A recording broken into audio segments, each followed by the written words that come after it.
Hello boys, welcome back to another video yaar. In today's video we are going to talk about Arsenal versus Manchester United, which just happened like few hours ago, and I'm going to let you know my thoughts about the game, and let me know your thoughts about the game in the comments, and please don't forget to like, share and subscribe. Firstly, let's talk about Arsenal's performance.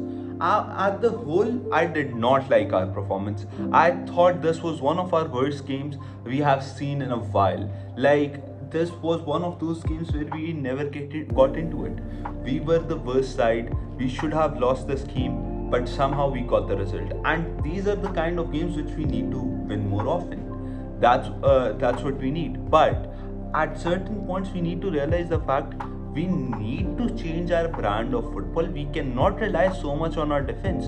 Raya again had a sublime game. He was too perfect and saved us in a lot of places, and we cannot rely on him always. Like, there are going to be games where he would not have like the best of games, so we need our attack to click on, our midfield to click on.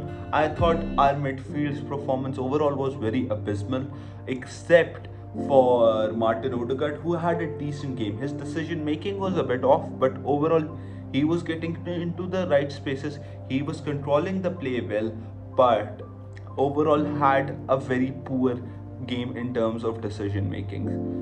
But for the whole midfield, it was a weird game.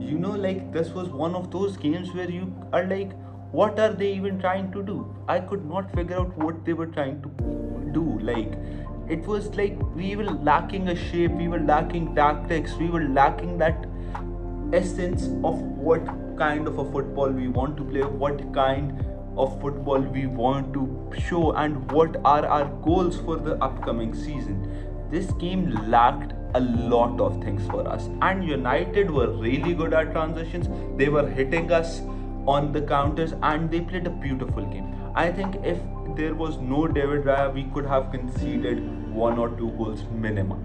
It was such a good performance from them. What was that save by David Raya where he just touched the ball out of play? Like, great game for him, and he should be proud. Our defense overall had a brilliant game. I think even Saliba had a really good game. Saliba was really solid. Except for one or two instances where he got beaten, he had a solid game. But now let's come to our attack. Gyökeres, man, I'm just disappointed from him. He wasn't able to control the ball. He wasn't able to win aerial duels, not able to win ground duels. When he was trying to pass, he was just passing it way too early, having no shots. And when Havertz came on, it was looking a bit better. And that's what I was noticing, that with Gyökeres up top, it just looked lackluster. And with Havertz up top, it looked like we were playing a whole different ball game. And this is one of those games where you're like, this is the first game of the season. Let him get a chance and let him just show what he can do. I think there are two or three major issues with Gyökeres right now. Firstly, I think Arsenal is not playing the brand of football which suits Gyökeres. We should not be relying a lot on giving him those aerial balls and also those balls which are long range ground duel balls, because he loses those. We need to find him in places where he can control it and where he can move forward. There were certain runs which I liked from Gyökeres, but overall his performance was pretty poor.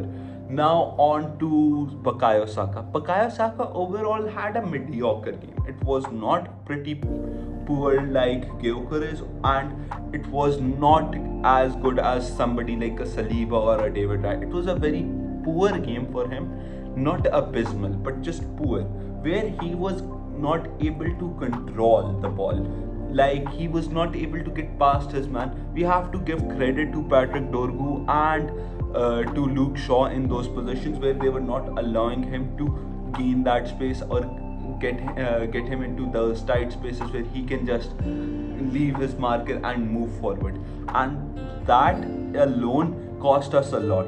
With Odegaard, we had certain issues as well, where he was not able to make right decisions at right times. But overall, he had a really good game. I loved watching him. Martinelli, again, poor performance by him. Rice had a mediocre game where he was present in defensive workflows and defensive responsibility, but he was not able to step up in terms of attacking possibilities and creating chances. So yeah, these are some basic thoughts regarding this game. And let me know in comments what do you guys think, and how do you guys think Arsenal played and what they could have done better.